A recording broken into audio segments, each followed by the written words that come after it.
मैं धन्यवाद देना चाहूँगी अध्यक्ष महोदया का, जिन्होंने मुझे इतने महत्वपूर्ण 131वें संविधान संशोधन विधेयक पर बोलने का मौका दिया। सबसे पहली बात जो मैं रखना चाहूँगी, जो सत्ता पक्ष है वो जिस तरह की भूमिका बना रहा है कि विपक्ष लोग आरक्षण के साथ नहीं है, महिलाओं के आरक्षण के साथ नहीं है, जिस तरह की भ्रांति और भ्रम फैलाने का काम कर रही है सत्ता पक्ष के लोग, तो मैं उन लोगों से कहना चाहूँगी कि 2023 में जब नारी शक्ति वंदन अधिनियम बिल पास हुआ था तो पक्ष और पूरा विपक्ष एक साथ होकर इस बिल को हम लोगों ने पास कराया था और इस सर्वसहमति के साथ पास हुआ था। लेकिन जो ये अब संशोधन लाया जा रहा है, तो आखिरकार सरकार क्या चाहती है? क्या सरकार वाकई में महिलाओं का सशक्तिकरण चाहती है या इस विधेयक को लाकर, इस संशोधन को लाकर वो खुद के सशक्तिकरण के तरफ काम कर रही है? जब 2023 में विधेयक आया था तब स्पष्ट रूप से लिखा गया था कि जनगणना होगी और समाजवादी पार्टी का ये पक्ष था कि जातिगत जनगणना हो। और कल होम मिनिस्टर साहब ने भी ये बात कही है कि जनगणना कराएंगे, अभी वो घरों की गिनती कर रहे हैं, पिछले 3 सालों में खाली वो घरों की गिनती कर पाए हैं। तो जनगणना होगी, जातिगत जनगणना होगी, उसके बाद परिसीमन होगा और आरक्षण लागू होगा। तो सभी लोग इस बात से सहमत थे। लेकिन 2024 में जब भारतीय जनता पार्टी की सरकार आई और पूर्ण बहुमत की सरकार नहीं पा पाई, सहयोगों के साथ लाई गई ये सरकार, तो जब ये सरकार आई तो 2024 में ही आपने जनगणना क्यों नहीं शुरू कराई? हमारा सवाल ये है। आपने लगभग 2.5 साल निकाल दिए, आपने जनगणना नहीं कराई, क्योंकि अगर जनगणना हो जाती तो आज हम परिसीमन की स्टेज में होते और आरक्षण 2029 तक लागू हो जाता। लेकिन आपकी मंशा ही नहीं थी कि 2029 पे महिलाएं आए और इस सदन में बैठे। अब अचानक ये जल्दबाजी क्यों दिखा रही है? 2026 में जहां अप्रैल का महीना चल रहा है तो लगातार जल्दबाजी क्यों दिखा रही है? सवाल इस बात पे भी होना चाहिए। तो ये सरकार जल्दबाजी, जो हम समाजवादी पार्टी का मानना है, वह इसीलिए दिखा रही है क्योंकि ये जो डिलिमिटेशन है, जो ये पूरी एक्सरसाइज है, ये सरकार एक हथियार के रूप में प्रयोग करना चाहती है खुद को सशक्त करने के लिए। हमने देखा कि कल हमारे सांसद कांग्रेस के, उन्होंने कहा कि किस तरह आसाम में डिलिमिटेशन कमीशन का प्रयोग ना होकर किस तरह वहाँ पे चुनाव आयोग जाके परिसीमन कर रहा है और जिस तरह से पूरी प्रक्रिया को अंजाम दिया और जो सेंसस यूज हुए उसमें वो 2011 के इस्तेमाल हुए। तो कहीं ना कहीं ये बहुत बड़ा प्रश्न चिन्ह उठाता है सरकार पे कि सरकार आखिरकार संविधान में संशोधन क्यों ला रही है, ये संविधान को क्यों बदलना चाहती है, ये क्यों चाहती है कि हमारा संविधान कमजोर हो और सरकार हमेशा सत्ता में बनी रहे। हमारे संस्थापक आदरणीय श्रद्धेय नेताजी ने जब उत्तर प्रदेश में पहली बार महिला आरक्षण लागू किया पंचायती राज में, तब जहां SC/ST महिलाओं को आरक्षण मिला, वही हमारी OBC महिलाओं को भी आरक्षण मिला और हमारी जनरल कैटेगरी की महिलाओं को भी आरक्षण मिला। अब समाजवादी पार्टी चाहती है कि इस आरक्षण में हमारी अल्पसंख्यक महिलाओं को भी आरक्षण मिले। आप क्यों आधी आबादी में बंटवारा करना चाहते हैं? आप क्यों नहीं चाहते हैं कि महिलाएं आगे बढ़े, हर वर्ग की, हर समाज की, हर धर्म की महिलाएं आगे बढ़े? आज हमारी यह मांग है कि आप OBC महिलाओं को भी आरक्षण दें और हमारी अल्पसंख्यक महिलाओं को भी आरक्षण दें।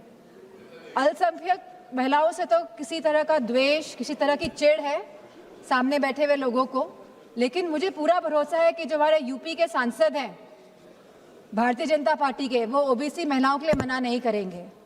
तो वाकई में अगर आपको संशोधन लाना था, अगर आपको कॉन्स्टिट्यूशनल अमेंडमेंट करना था, तो आप इस बात का अमेंडमेंट करते कि आप OBC महिलाओं को आरक्षण देने का काम करेंगे। आज जब आप अल्पमत में दिखाई दे रहे हैं, क्योंकि आप जानते हैं कि आपका जो वोट है वो खिसकता जा रहा है कहीं ना कहीं, तो आप इस तरह का भ्रम फैलाने के लिए ये संशोधन बिल लेकर आए हैं, क्योंकि आपका केवल एक ही लक्ष्य है कि जो डेटा जो कास्ट सेंसस का डेटा, जो जातिगत जनगणना का जो डेटा आएगा, जिससे सबकी भागीदारी सुनिश्चित होगी, निश्चित होगी, आप इससे भागना चाह रहे हैं और आप डीलिमिटेशन की प्रक्रिया से इसीलिए सेंसस को हटाना चाहते हैं, या 20 या 25 साल के सेंसस का आप प्रयोग करना चाहते हैं। आप कहते हैं आप महिलाओं की हितैषी है, आप महिलाओं के बारे में सोचते हैं, लेकिन आज जब मैं यहाँ खड़ी हुई हूँ और जब पिछले कुछ दिनों पहले जब संसद चला और जब कैफ बिल आया, central arm forces police force bill आया, तब आपने जो शहीद हुए, जिन्होंने हमारे देश के लिए बलिदान दिया, जिन्होंने हमारे देश के लिए जो शहीद हुए हैं, आपने उनको शहीद तक का दर्जा नहीं दिया। आपने उन शहीदों की महिलाओं के बारे में, उनके बच्चों के बारे में नहीं सोचा।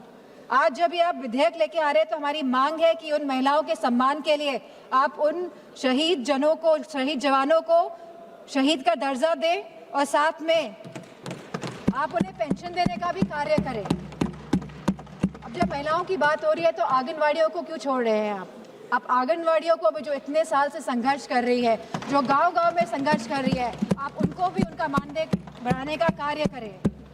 जहां आप सब वाकई में चाहते हैं अगर महिलाएं सशक्त बने तो आप उनकी शिक्षा में ध्यान दीजिए। अध्यक्ष महोदय, यूपी में तो गांव-गांव में स्कूल बंद किए जा रहे हैं, प्राइमरी स्कूल्स को बंद किया जा रहा है बिना कुछ सोचे, बिना कुछ समझे। और स्वास्थ्य के जो हालात हैं और जो पोषण की जो व्यवस्था है उत्तर प्रदेश में, मैं समझती हूँ पूरी तरह से उत्तर प्रदेश की व्यवस्था ध्वस्त है। और सुरक्षा और महिलाओं के सम्मान की तो बात क्या ही करी जाए। हमने देखा है जिस तरह हाथरस कांड हुआ, जिस तरह भारतीय जनता पार्टी के जो एमएलए सेगर जी का जो पूरा कांड हुआ, और लगातार जो उत्तराखंड में कांड हुआ, जब हमारे सांसद ने एक कविता कह दी तब तो विपक्ष दल की सब सांसदें खड़ी हो गई, उनका विरोध करने लगी, भरपूर तरीके से इन लोगों ने विरोध किया। लेकिन जब मणिपुर की घटना हुई तो कोई भी भारतीय जनता पार्टी के महिला सांसद खड़ी नहीं हुए। जब उत्तराखंड में 19 साल की लड़की को मार दिया गया, अंकिता भंडारी को, तब भारतीय जनता पार्टी की कोई भी महिला सांसद खड़ी नहीं हुई। पुरुषों से तो हमें उपेक्षा नहीं है, लेकिन कम से कम महिलाओं से तो हम ये उम्मीद करते हैं कि वो एटलीस्ट महिलाओं के लिए तो खड़ी हों। मैं जो ये मोह में है, सत्ता के जो मोह हो गया है भारतीय जनता पार्टी को, जो छोड़ना नहीं चाहते हैं, और जिस तरह से डिलिमिटेशन लाना चाहते हैं, जिस तरह से जातिगत जनगणना नहीं कराना चाहते हैं, जिस तरह से ये लोग चाहते हैं कि सत्ता में बने रहे लेकिन गरीबों को, पिछड़ों को, दलितों को उनका हक, सम्मान, अधिकार नहीं दे, तो मैं कहना चाहती हूँ, क्योंकि कल प्राइम मिनिस्टर जी ने जिक्र किया था कि जब 2023 में ये बिल आया था सबने साथ दिया था, और तब साथ देने पे भी उनकी सरकार आई, लेकिन वो ये ना भूलें कि जब 2023 में बिल पास हुआ था, 2024 में इनकी सरकार आई थी, तो पहले पूर्ण बहुमत की सरकार थी, और अभी कौन सी सरकार है? अभी सहयोगियों के साथ इनकी सरकार बनी हुई है। और अब दोबारा ये बिल लेके आ रहे हैं एक भ्रम फैलाने के लिए, एक इस तरह की भूमिका बनाने के लिए।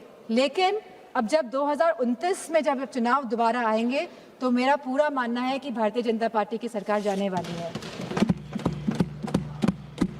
और गारंटी की बात की जा रही थी कल, गारंटी, ये तो समय बताएगा।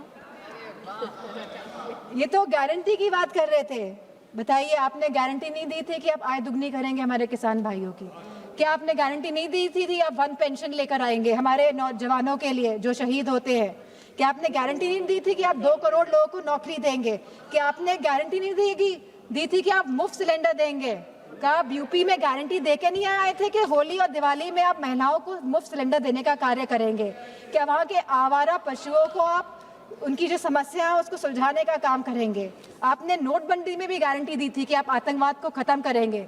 आप सबसे ज्यादा घटनाएं आतंकवाद की अगर हुई हैं तो भारतीय जनता पार्टी की सरकार के समय हुई है। चाहे वो पुलवामा हो, चाहे वो पहलगाम की घटना हो, चाहे वो नक्सलवादियों की घटनाएं हो, सबसे ज्यादा अगर हमारे जवान शहीद हुए हैं तो भारतीय जनता पार्टी के समय में शहीद हुए हैं।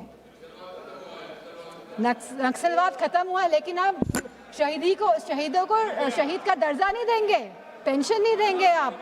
अब बात करते हैं।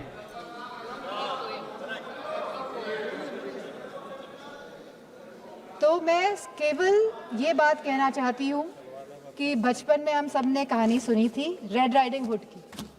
सब बच्चों ने सुनी है। हम आज भी अपने उसको जहन में रखते हैं कि किस तरह एक नन्ही सी बच्ची जो अपनी दादी माँ से मिलने जाती है, बहुत खुशी के साथ वो जाती है, वो जंगल में भटक जाती है, उसे घर पहुँचने में दादी माँ के रात हो जाती है।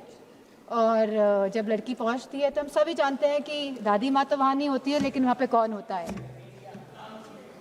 तो ये हम सभी जानते हैं। तो ये जो सरकार है, ये डिलिमिटेशन का जो मुखौटा, जो ये आरक्षण का, महिला आरक्षण का जो मुखौटा पहने हुए है कि यह महिलाओं को आरक्षण देने का कार्य करे, लेकिन वाकई में ये डिलिमिटेशन के प्रयोग से अपने आप को सशक्त करने की बात कर रहे हैं। ये चाहते हैं कि सत्ता में बने रहें, ये नहीं चाहते कि जातिगत गणना हो, ये नहीं चाहते कि हमारी दलित, ओबीसी माताओं बहनों को, हमारी अल्पसंख्यक बहनों को आरक्षण मिले, वो आगे बढ़े। इन्हीं शब्दों के साथ मैं अपनी बात को समाप्त करती हूँ।